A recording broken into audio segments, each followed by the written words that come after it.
Je vivais dans un village modeste du sud de l'Angleterre, une de ces propriétés transmises de père en fils, tout en pierre, bordée de petites fenêtres et de toits usés par la pluie. Ma maison, c'était l'une des plus simples, exiguë, humide, imprégnée d'odeurs de vieux bois brûlés et de pain rassis. Mais c'est là que mon mari, Thomas, et moi menions notre vie simple. Et malgré les difficultés, nous nous avions l'un l'autre, du moins c'est ce que je croyais à l'époque. Un printemps, des travaux commencèrent sur la propriété voisine. La vieille grange qui occupait le terrain fut démolie en quelques semaines, laissant place à quelque chose d'inédit dans la région, un véritable manoir néoclassique avec de hautes colonnes et un jardin intérieur, des fontaines ornées et une véranda digne d'un tableau français. Le contraste avec notre village était presque choquant. Depuis la fenêtre de ma cuisine, j'observais chaque détail de la construction, imaginant quel genre de famille raffinée viendrait habiter cette maison. Mais lorsque le résident arriva enfin, il n'était ni une famille ni le tic même du raffinement. C'était un gentleman. Un homme à la peau sombre, fort et fier, toujours vêtu de costume en lin impeccable et de chaussures qui brillaient même les matins gris. Il s'appelait Monsieur Joaquim d'Almeida. On disait qu'il venait d'Angola et possédait des terres dans de lointaines colonies ainsi que des intérêts commerciaux en Europe. Mais il vivait complètement seul. Personne ne lui rendait visite. Aucun bruit de fête, aucun rire dans les couloirs, seulement le vent dans les palmiers fraîchement plantés et le bruit lent de ses pas sur le sol en pierre. Parfois, j'éprouvais même un pincement de cutier. C'était un palais vide pour un homme silencieux.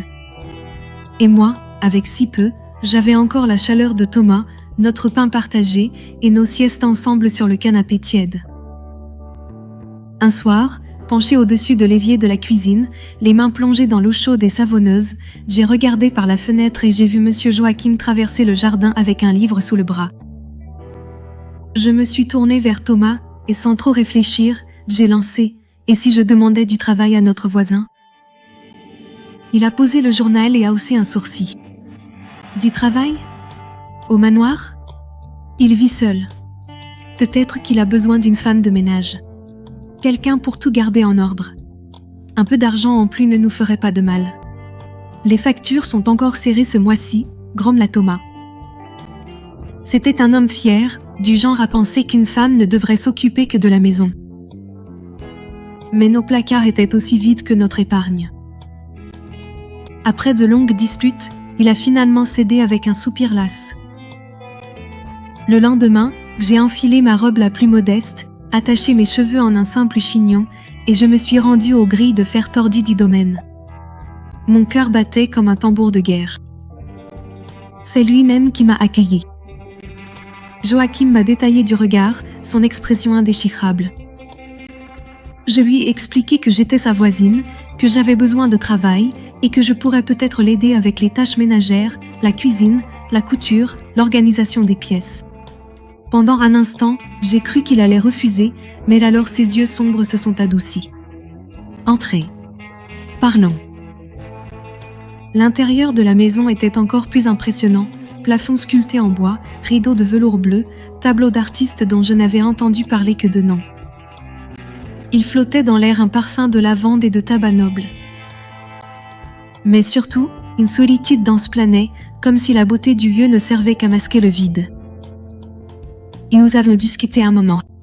Il m'écoutait attentivement, ses doigts tambourinant sur le bord d'un verre de vin sombre. Il a dit qu'il n'avait besoin d'aucune aide, mais que si j'étais vraiment prête, on pouvait essayer pendant quelques jours. J'ai accepté tout de suite. Je suis rentrée chez moi avec un sourire qui menaçait presque de s'envoler par la fenêtre. J'ai tout raconté à Thomas, aussi excité qu'une gamine qui vient de découvrir un jardin secret. Il m'a écouté en silence, mais ses yeux étaient pleins de réflexion. « Et la maison ?» demanda-t-il enfin. « Est-ce comme on le raconte ?»« C'est plus que ça. C'est tout un monde, Tom. Il a une salle de bain en marbre, des fenêtres qui donnent sur la véranda et une bibliothèque qui sent le cuir et les secrets. » Il a hoché la tête, mais son regard s'est fait lointain. J'ai eu l'impression que ma description avait réveillé quelque chose en lui.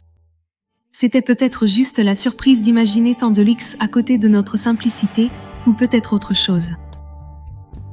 J'ai commencé le lendemain. J'ai travaillé du lever au coucher du soleil, nettoyant les escaliers, astiquant l'argenterie, renouvelant les bouquets de fleurs sur lesquels il ne faisait même pas de commentaires. Joaquin était discret mais bienveillant. Il parlait peu, même si parfois il laissait échapper des souvenirs de son pays natal, des plages dorées, d'immenses champs de canne à sucre, des nids bercés par le son des tambours. Et j'écoutais tout cela en silence, absorbant chaque mot comme quelqu'un qui lirait un roman interdit. Je rentrais chez moi épuisée, mais étrangement légère. L'argent qu'il me payait faisait déjà une différence, et je commençais à ressentir une certaine fierté pour la première fois. Je participais à l'entretien de notre foyer grâce à ma propre sueur. Thomas remarqua mon enthousiasme. Au début, il ne posait des questions que sur la maison. Mais ensuite, ses questions commencèrent à tourner autour du maître. Ce qu'il mangeait, s'il recevait du courrier, si ses chambres étaient fermées à clé, s'il me regardait dans les yeux. Je pensais que ce n'était qu'une curiosité idiote, mais quelque chose me disait qu'il y avait plus derrière ce malaise. Un soir, après le dîner, on s'est affalé sur le canapé comme avant. Le feu crépitait dans la cheminée et, sentant qu'il se comportait bizarrement, j'ai osé demander. « Thomas, à quoi tu penses quand je parle de Monsieur Joachim ?» Il m'a fixé en silence pendant plusieurs secondes. Je croyais qu'il allait faire une blague, mais à la place, il a dit quelque chose qui m'a glacé le sang. Si, comme moi, cette fin t'a donné des frissons, attends de voir ce que le prochain chapitre te réserve.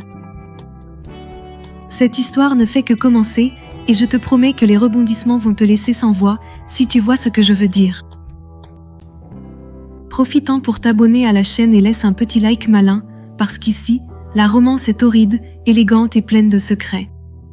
Peut-être que tu pourrais séduire Monsieur Joachim, dit Thomas, en me lançant un regard plus sérieux que jamais. Pendant un instant, le temps sembla s'arrêter. Je le fixais en silence, incapable de croire ce que je venais d'entendre. Ce n'était pas possible. Mon propre mari en train de me suggérer de faire des avances à un autre homme ? Tu plaisantes, Thomas ? Chuchotai-je, la gorge aussi sèche que l'air du grenier. Je suis sérieux, femme, insista-t-il, appuyé contre le rebord de la cheminée. Les hommes comme lui, riches et seuls, aiment faire plaisir. Et toi, tu es belle, Esmé. D'une beauté rare. Je suis sûre que le vieux ne résisterait pas. Il pourrait te couvrir de cadeaux, peut-être même nous aider financièrement. Ça me retourne à l'estomac. L'homme avec qui j'avais partagé lit, repas et rêves pendant tant d'années me proposait maintenant comme si je n'étais qu'une monnaie d'échange.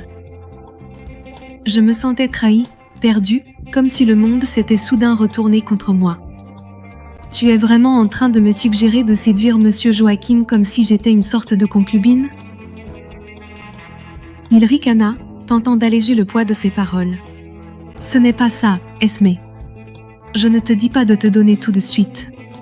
Sois juste détendu. Crée des occasions. Sers-toi de ton intelligence. S'il succombe, tant mieux. Sinon, personne n'a rien perdu. Réfléchis, Y. Tu as dit qu'il avait l'air seul, non ? Je détournai le visage, sentant la chaleur me monter aux joues. Le pire, c'est qu'au fond de moi, une partie de moi comprenait son désespoir.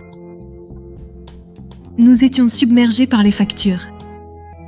La maison avait besoin de rénovation et Thomas, bien qu'orgueilleux, ne trouvait plus de travail régulier dans les fermes voisines. Mais ça ?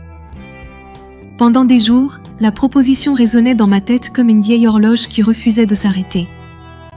Je continuais à aller au manoir de Monsieur Joachim, accomplissant consciencieusement mes tâches.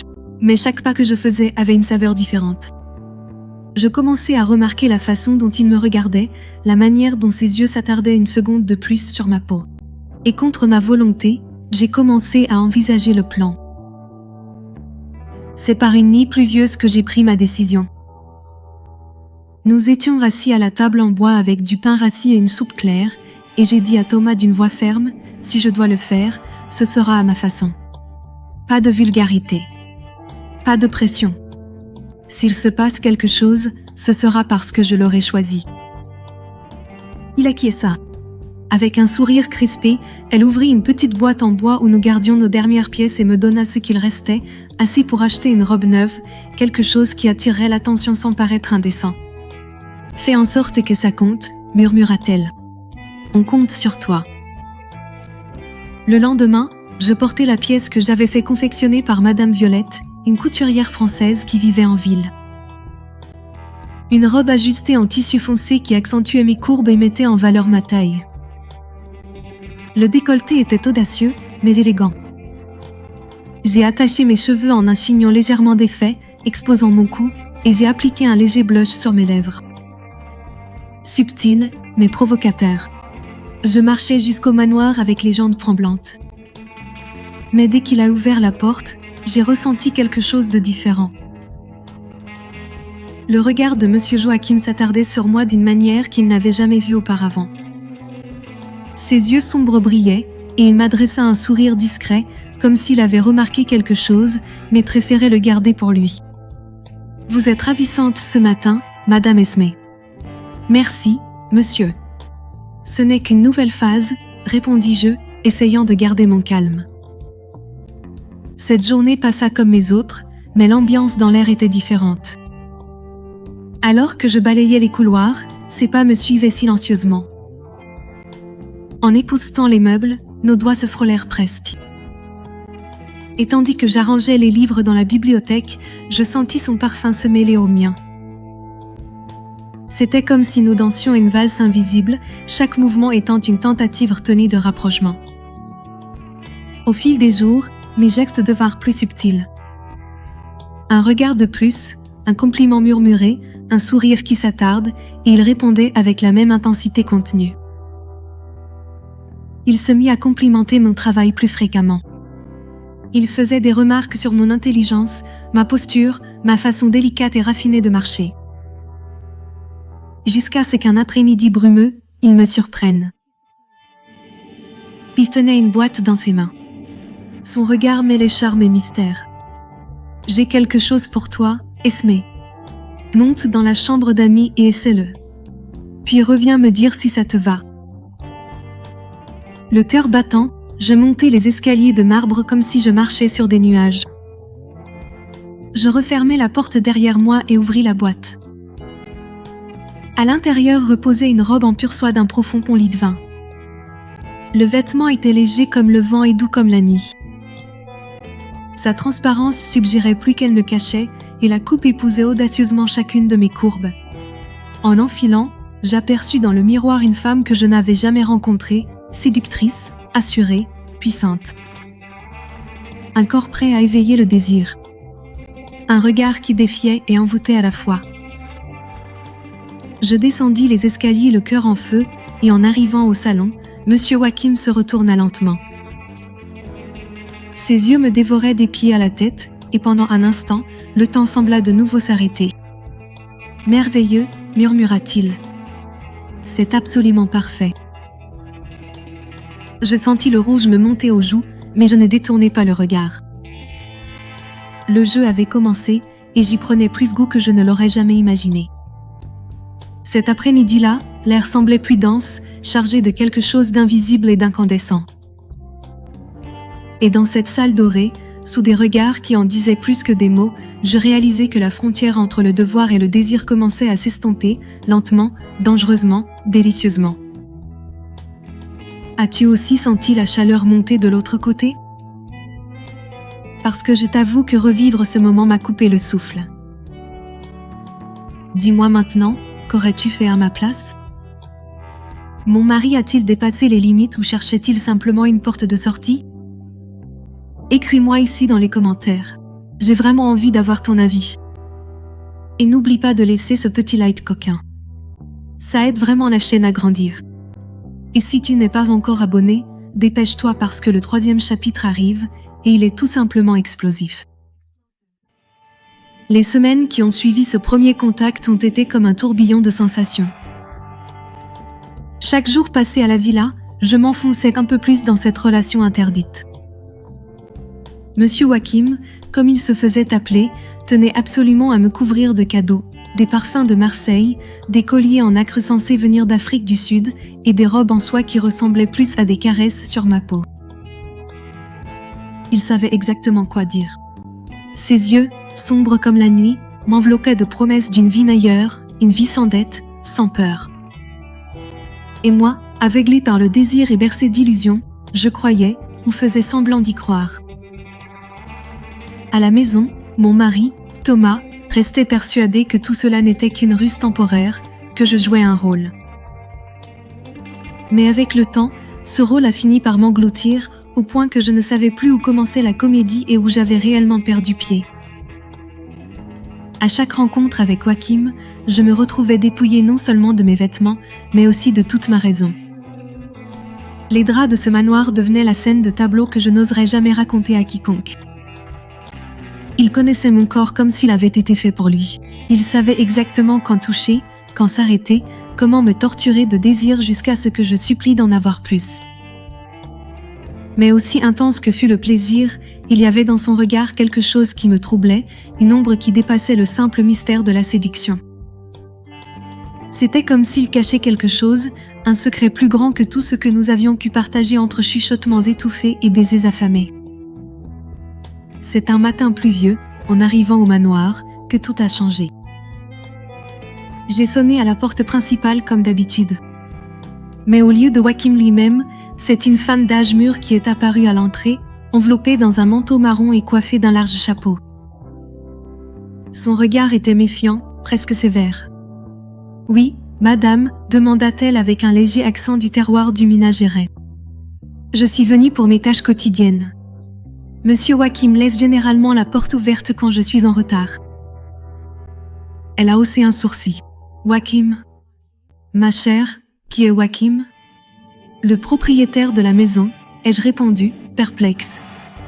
Il m'a embauché il y a un peu plus de 2 mois. Il disait qu'il était seul et avait besoin d'aide pour entretenir la propriété. La femme a laissé échapper un rire sans joie. « Madame, monsieur Joachim ne possède rien. Cette maison m'appartient. Il s'en occupait simplement pendant que je réglais des affaires au tribunal. C'était mon cousin du côté paternel. Je l'ai laissé ici par charité. Il était sans emploi et j'ai pensé qu'il me rendrait service en veillant à ce que tout reste en ordre. Apparemment, je me suis trompée. Je m'excusais. Mon cœur s'est emballé comme si j'allais m'évanouir. Et où est-il ? Je demande, sentant le sol se dérober sous mes pieds. Il est parti hier avec un billet que j'ai payé moi-même. Il a dit qu'il retournait à Luanda.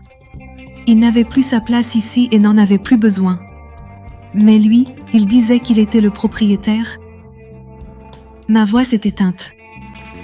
La femme m'a regardée avec de la pitié dans les yeux. Ma fille, cet homme n'avait même pas ses propres chaussures. Les vêtements qu'il portait, c'étaient tous mes dons. Et les bijoux qu'il t'a offerts ? Que des bijoux fantaisie. Ses parfums ? Probablement des babioles bon marché achetées au port. C'était comme recevoir une gifle. Mon visage brûlait de honte.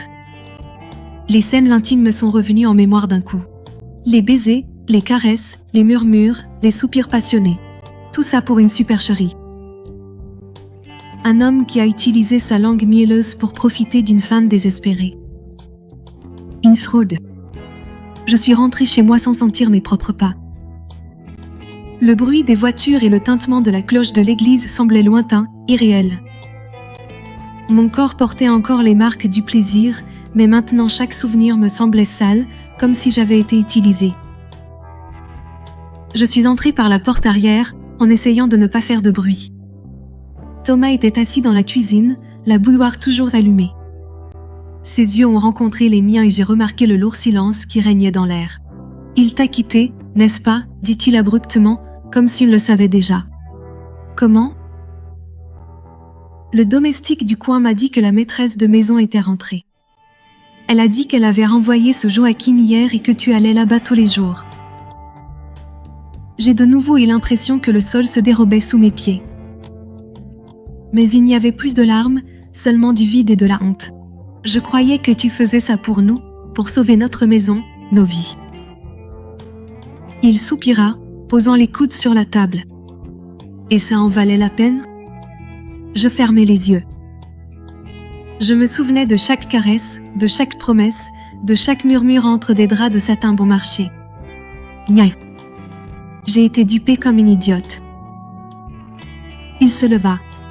Il me regarda avec le même regard qu'il m'avait lancé quand nous avions échangé nos vœux, des années plus tôt, dans la chapelle du quartier. Moi aussi, j'ai fait une erreur. Je n'aurais pas dû te laisser faire ça. Nous étions faibles, tous les deux. Et maintenant, nous en payons le prix. Silence. Mais à ce moment-là, j'ai réalisé quelque chose. Même après tout, il était toujours là. Inébranlable, peut-être prédestiné, mais mien. Je me suis approchée lentement. Nos mains se sont touchées. Et aussi étrange que cela puisse paraître, il y avait encore de la chaleur. Peut-être que l'amour n'est pas une ligne droite. Peut-être que cela passe par des rebondissements, des mensonges, des chutes et des humiliations. Mais s'il reste quelque chose de vrai, peut-être que ça peut encore être reconstruit. Oh, mes années. Et ainsi se termine cette histoire. Si vous êtes arrivé jusqu'ici, dites-moi en commentaire d'où vous regardez. J'adore savoir jusqu'où l'histoire est allée. Maintenant, dites-moi. Pensez-vous qu'elle méritait cette punition? Ou bien le vrai coupable, c'était ce Joachim, le faux propriétaire du manoir? Et vous, êtes-vous déjà tombé dans le piège de l'un de ces escrocs? Laissez un commentaire ci-dessous. Je veux tout lire.